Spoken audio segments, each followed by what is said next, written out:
Hey guys, in this video, I will show you how to check Shopify Balance.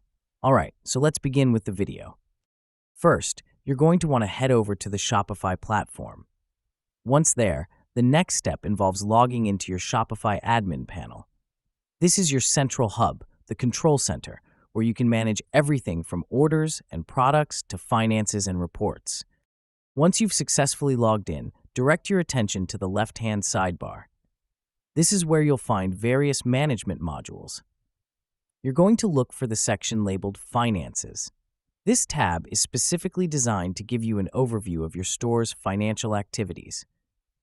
Navigate to the Finances section, and once you're there, locate and click on the Balance option. By clicking on Balance, you'll gain access to your current Shopify balance. It provides you with real-time information on your available funds, which is crucial for making informed business decisions.